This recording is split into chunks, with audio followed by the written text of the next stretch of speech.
ജനങ്ങളിൽ ഏറ്റവും വലിയ നഷ്ടക്കാരൻ ആരാണ്? അബൂ ഹാസിം. ഇതിന്റെ മറുപടി അഖ്സറുന്നാസ് മൻ ബാഅ ആഖിറതഹു ലിദുനിയാ ഗൈരിഹി. മറ്റൊരുത്തന്റെ ദുനിയാവിന് വേണ്ടി സ്വന്തം ആഖിറത്തിനെ വിറ്റവനാകുന്നു. സുബ്ഹാനല്ലാഹ്. മറ്റൊരുത്തന്റെ ദുനിയാവിന് വേണ്ടി സ്വന്തം ആഖിറം കച്ചവടം ചെയ്തവൻ. തന്റെ ദുനിയാവിന് വേണ്ടിയാണെങ്കിൽ ദുനിയാവിനെയും കിട്ടിയിരിക്കാം.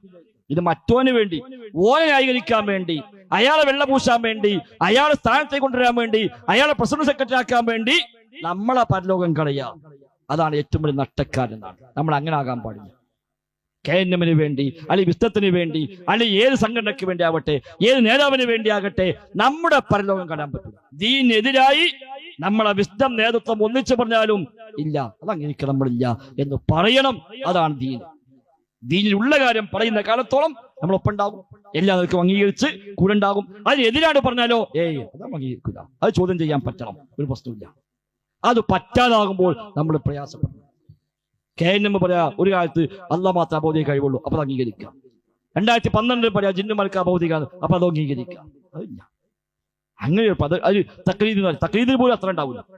അത് ശരിയല്ല സഹോദരന്മാരെ. എന്നിട്ട് എന്താണ് അവിടുന്ന് പറഞ്ഞത് അത് അതേപടി വിശ്വസിക്കുക. ഒരു ക്ലിപ്പിന് കിട്ടി അതങ്ങനെ വിശ്വസിക്കുക. ഈ കണ്ട മനുഷ്യന്മാർക്ക് ജീവിച്ചിരിപ്പില്ലേ?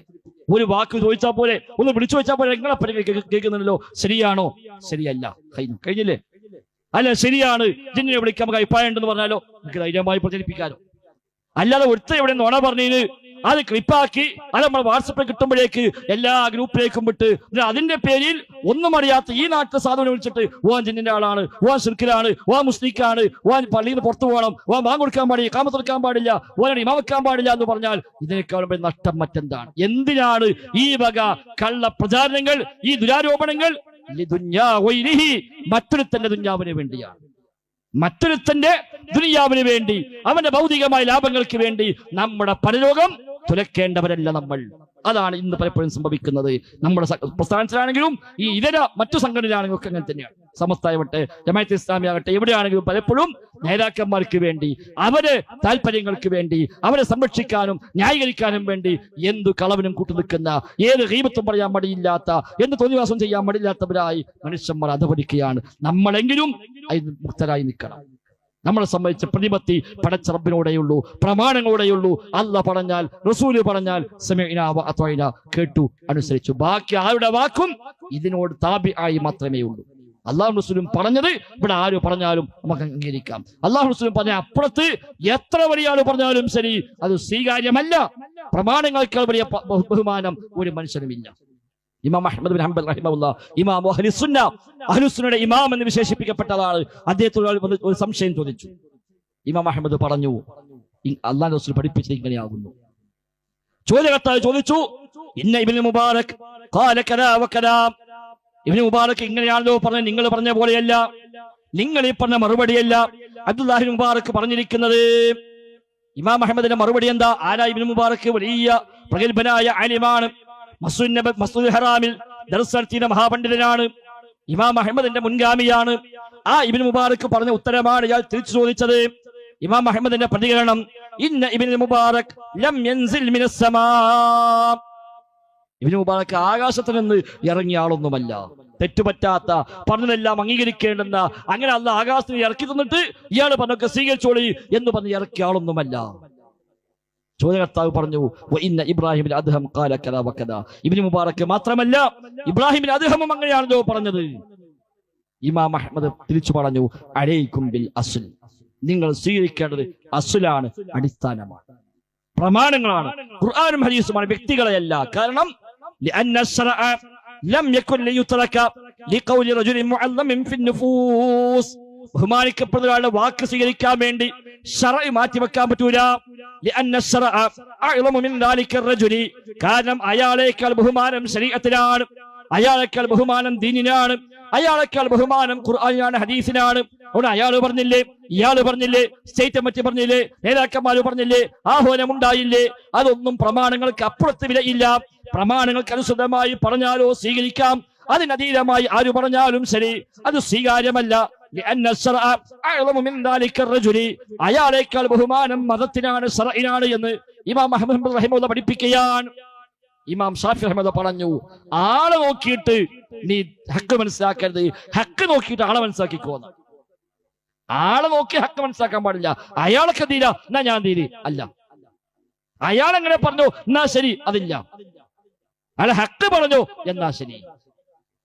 ആളെ നോക്കി ഹക്ക് മനസ്സിലാക്കുകയല്ല, ഹക്ക് നോക്കി ആളെ മനസ്സിലാക്കുക. അയാളെ ഹക്കിന്റെ കൂടെയാണ് എങ്കിൽ അയാൾ അംഗീകരിക്കാം.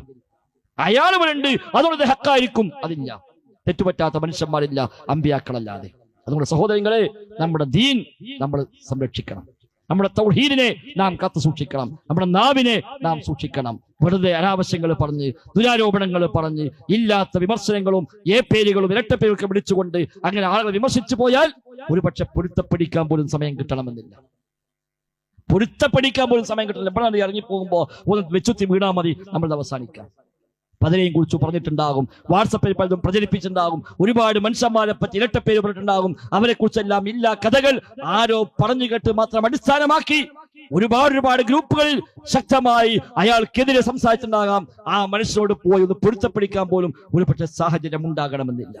നമ്മുടെ നാവിനെ നാം സൂക്ഷിക്കുക. നബിതങ്ങൾ ഒരുപാട് ഉപദേശം കൊടുത്ത അവസാനം പറഞ്ഞു, ഇതെല്ലാം സൂക്ഷിക്കാൻ എനിക്ക് ഒറ്റ വഴി ഞാൻ പറഞ്ഞുതരാം, ഇതെല്ലാം കൂടെ കാത്തു സൂക്ഷിക്കാൻ എളുപ്പ വഴി ഞാൻ പറയാം എന്ന് പറഞ്ഞ നബിതങ്ങൾ തന്റെ നാവിനെ പിടിച്ചു പറഞ്ഞു, അംസിക് അലൈക ഹാദാ, ഇത് നീ മുറുകെ പിടിച്ചോ. എന്നാൽ എല്ലാം ക്ലിയറായി. എല്ലാ ദിവസവും രാവിലെ ശരീരത്തെ എല്ലാ അവയവങ്ങളും നാവിനോടൊരു അഭ്യർത്ഥനയുണ്ടെന്ന് ഹദീസിൽ കാണാം. എന്നും നേരം വെളുത്തെണീറ്റ് വരുമ്പോൾ എല്ലാ അവയവങ്ങളും നാവിനോട് പറയുന്നൊരു അഭ്യർത്ഥന, ഇത്തഖില്ലാഹ ഫീനാ, ഞങ്ങളുടെ കാര്യത്തിൽ നീ അല്ലാഹുവിനെ സൂക്ഷിക്കണേ. ഫഇന്നമാ നഹ്നു ബിക, ഞങ്ങളുടെ നിലപാട് നിന്റെ നിലപാട് പ്രകാരമായിരിക്കും.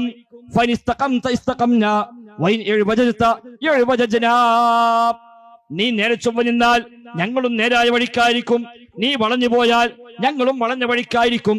അതുകൊണ്ട് ഞങ്ങളുടെ കാര്യത്തിൽ അല്ലാഹുവിനെ സൂക്ഷിക്കണേ. കൈ കൊണ്ട് അടിക്കുന്നുവെങ്കിൽ അതിന് മുമ്പ് ചില സംസാരം ഉണ്ടായിട്ടുണ്ടാകും, കാല് കൊണ്ട് ചവിട്ടുന്നുവെങ്കിൽ അതിന് മുമ്പ് ചില സംസാരം ഉണ്ടായിട്ടുണ്ടാകും, ഒരാളെ വെറുക്കുന്നുവെങ്കിൽ അതിനു മുമ്പ് ചില സംസാരം ഉണ്ടായിട്ടുണ്ടാകും. എല്ലാത്തിന്റെയും നിലപാട് നാവിന്റെ നിലപാട് പ്രകാരമാണ്. അതുകൊണ്ട് അവയവങ്ങളെല്ലാം നാവിനോട് പറയാണ്, ഇത്തഖില്ലാഹ ഫീനാ, ഞങ്ങളുടെ കാര്യത്തിൽ റബ്ബിനെ സൂക്ഷിക്കണേ, അല്ലാഹുവിനെ സൂക്ഷിക്കണേ. സഹോദരങ്ങളെ, നാവ് ഗൗരവമാണ്. നബി തങ്ങൾ പറഞ്ഞു, രണ്ടവയവം കാത്തു സൂക്ഷിക്കാമെന്നുള്ള ഉറപ്പ് തന്നാൽ സ്വർഗമുണ്ടെന്ന് ഉറപ്പ് നൽകുക. ഒന്ന് നാവാണ്, മറ്റൊന്ന് ഗുഹ്യസ്ഥാനമാണ്, ലൈംഗികവയവമാണ്. അത് അല്ലാഹുവിനെ സൂക്ഷിക്കും, ഹറാമിലേക്ക് പോകൂല, അനാവശ്യം ചെയ്യൂല, തോന്നിവാസം ചെയ്യൂല, വ്യഭിചാരം ചെയ്യൂല, സ്വയംഭോഗം ചെയ്യൂല, സ്വവർഗം ചെയ്യൂല. ഈ ഗുഹ്യസ്ഥാനത്തിന്റെ വിഷയത്തിൽ റബ്ബിനെ സൂക്ഷിക്കാമെന്ന് ഉറപ്പ് തന്നാൽ, നാവ് കൊണ്ട് കളവ് പറയില്ല, ഗീബത്ത് പറയില്ല, നമീമത്ത് പറയില്ല, ഏഷണ ഉണ്ടാക്കില്ല, ഒരു അനാവശ്യവും പറയില്ല, അല്ലാഹുവിനെ സൂക്ഷിക്കാം എന്ന് ഉറപ്പ് തരുമോ എങ്കിൽ അൽ മല്ലഹു ബിൽ ജന്ന, ഇവിടെ സ്വർഗമുണ്ട് എന്ന് ഞാൻ ഉറപ്പ് കൊടുക്കാമെന്ന് ഹബീബായ മുഹമ്മദ് മുസ്തഫ സ്വല്ലല്ലാഹു അലൈഹി വസല്ലം. സഹോദരങ്ങൾ, നമുക്ക് സ്വർഗം കിട്ടണം, നമുക്ക് സ്വർഗം കിട്ടും. ഒരു പക്ഷെ നാളെ വഅദ് കേൾക്കാൻ നമ്മൾ ഉണ്ടായിക്കൊള്ളുന്നില്ല, അത്രയുള്ളൂ മനുഷ്യന് ഗ്യാരണ്ടി. ഇന്ന് നമ്മൾ അവസാനിച്ചേക്കാം, ഇന്ന് മരിക്കേണ്ടി വന്നാലും സ്വർഗത്തിലേക്കാകണം ആ യാത്ര. നമുക്ക് സ്വർഗം ലഭിക്കണം ഇൻഷാ അല്ലാഹ്. ആ നിർബന്ധ ബുദ്ധി നമുക്ക് ഉണ്ടാകണം. എല്ലാവരും സ്വർഗത്തിൽ പോകണം. ഈ നാട്ടിലെ എല്ലാ മനുഷ്യന്മാരും, നമ്മുടെ കുടുംബാംഗങ്ങളും, നമ്മളുമായി ബന്ധമുള്ള എല്ലാവർക്കും സ്വർഗം കിട്ടണം. അതാണ് ഗുണകാംക്ഷ. ഒരാളും നരകത്തിൽ പോകാൻ പാടില്ല. നരകം സഹിക്കാൻ കഴിയില്ല, നരകം സഹിക്കാൻ കഴിയില്ല. ഒരു വണ്ടി വെയിലത്തിട്ട് ചൂടായാൽ അതിലിരിക്കാൻ പറ്റും നമുക്ക്, അതല്ലേ നമ്മളെ ദുർബലത. അരമണിക്കൂർ വണ്ടി വെയിലത്തിട്ടിട്ട് ചൂടായ വണ്ടിയിൽ ഇരിക്കാൻ പോലും പിന്നെ കഴിയില്ല. പിന്നെ 5 മിനിറ്റ് ഡോറൊക്കെ തുറന്നിട്ടിട്ട് AC ഒക്കെ ഓണാക്കിയിട്ട് കയറാൻ പറ്റുള്ളൂ. അത്ര സാധുക്കളാണ് നമ്മൾ. ദുനിയാവിൽ ചെറിയ തീയന്റെ ഒരു കഷ്ണം കയ്യിൽ പിടിക്കാൻ കഴിയാത്ത ദുർബലന്മാരാണ് നമ്മൾ. ഒരു നായ പിന്നാലെ ഓടിയാൽ ഒന്നും നോക്കാൻ കഴിയാതെ ഓടിപ്പോണ മനുഷ്യന്മാരാണ് നമ്മൾ. ഒരു പൂച്ച നേരെ ചാടിയാൽ നമ്മുടെ ധൈര്യം ചോർന്നു പോണ മനുഷ്യന്മാരാണ് നമ്മൾ. രാത്രി കിടക്കുമ്പോൾ ഒരു കൊതുകിനെ ഒപ്പം കൂടിയാൽ ഉറങ്ങാൻ പറ്റാത്ത മനുഷ്യന്മാരാണ് നമ്മൾ. ഒരു കൊതുകിനെ ഒപ്പം കൂടിയാൽ മതി, ഉറങ്ങാൻ കഴിയൂല. ഇതാണ് നമ്മൾ. ഇത്ര ദൗർബല്യമുള്ള ജീവി വേറെ ഏതാണുള്ളത്? സുബഹിക്ക് പള്ളിയിൽ പോകുമ്പോൾ ചില മനുഷ്യന്മാർ വടിയും കൊണ്ട് പോകാം, എന്താ ബൈക്ക് നായ്ക്കൾ ഉണ്ടാവും. ഏതെങ്കിലും നായി പുറത്ത് കഴിയുമ്പോൾ വടിയും കൊണ്ട് ഇറങ്ങേണ്ട മനുഷ്യന്മാരുണ്ടാവുന്നുണ്ട്? ഇല്ല. നമ്മൾ ലഈഫാണ്, ഖുലിഖൽ ഇൻസാൻ ലഈഫ്. മനുഷ്യൻ ദുർബലനാണ്. ഈ തടി നരകത്തിൽ പോയിട്ട് അത് സഹിക്കാൻ കഴിയുന്ന സഹോദരന്മാർ, ആ 69-70 ചൂടുള്ള തീയില് മരിക്കുന്നുമില്ല, ജീവിക്കുന്നുമില്ല എന്ന് പറഞ്ഞ മട്ടിൻ അവിടെ ഫിർഔനിന്റെ കൂടെ, അബൂജഹലിന്റെ കൂടെ, അബൂലഹബിന്റെ കൂടെ, പിശാചുക്കളുടെ കൂടെ, തെമ്മാടികളുടെ കൂടെ, തോന്നിവാസികളുടെ കൂടെ, ധിക്കാരികളുടെ കൂടെ, ലോകം കണ്ട എല്ലാ തെമ്മാടികളുടെയും കൂട്ടത്തിൽ അവിടെ പോയി ആപ്പതിക്കുന്ന ഒരു ഗതി സഹോദരന്മാരെ വരാൻ പാടില്ല. നമ്മുടെ ഒരു വാക്ക്, ഒരു മെസ്സേജ്, ഒരു ഷെയർ, ഒരു പ്രചാരണം, ഒരു ആരോപണം, അതായിരിക്കാം ഒരു പക്ഷേ നമ്മുടെ സ്വർഗം നഷ്ടപ്പെടുത്തുക. ആർക്കോ വേണ്ടി പറഞ്ഞതായിരിക്കാം, ആരോ പറഞ്ഞപ്പോൾ വാശിക്ക് ശരിയായിരിക്കാം, മേലെന്ന് ഓർഡർ വന്നു, സർക്കുലർ വന്നു, ജില്ലാ കമ്മിറ്റി വിളിച്ചുകൂട്ടിയിട്ട് പറഞ്ഞു ഇന്ന് മുതൽ നമുക്ക് ഇതാണ് പ്രചരിപ്പിക്കുന്നത്, നമ്മളാണ് ഏറ്റെടുത്തു. സഹോദരങ്ങളെ, നമ്മുടെ സ്വർഗം നഷ്ടപ്പെടുമ്പോൾ അവിടെ ജില്ലാ കമ്മിറ്റി, സ്റ്റേറ്റ് കമ്മിറ്റി, നേതാക്കന്മാരും മണിയായികളും ഒന്നും ഉണ്ടാവില്ല. അത് നമ്മൾ മറ്റുള്ള വഴുതകർത്ത മനുഷ്യന്മാരാണ്, നമുക്ക് ആ ബോധ്യം ഉണ്ടാവണം. അതുകൊണ്ട് ഉള്ളത് പറയാം, അതിനെ ആരും പേടിക്കേണ്ടതില്ല. പറയുമ്പോൾ 100 വട്ടം ഉറപ്പുവരുത്തുക ഇത് ഉള്ളതാണ് എന്ന്. അല്ലാതെ താൽക്കാലികമായ വൈര്യം തീർക്കാൻ, വിദ്വേഷം തീർക്കാൻ വേണ്ടി എന്തും പ്രചരിപ്പിക്കുന്ന നഷ്ടക്കാരായി മാറാതിരിക്കാൻ ഞാനും നിങ്ങളും ഒക്കെ പരിശ്രമിക്കുക എന്നോടാണ് ഒന്നാമത്തെ ഉപദേശം. നമ്മളെല്ലാവരും അത് ജീവിതത്തിൽ പാലിക്കാൻ പരിശ്രമിക്കുക. അല്ലാഹു സുബ്ഹാനഹു വ തആല എല്ലാ അർത്ഥത്തിലുമുള്ള ഖൈറും ബറക്കത്തും നൽകി അനുഗ്രഹിക്കുമാറാവട്ടെ.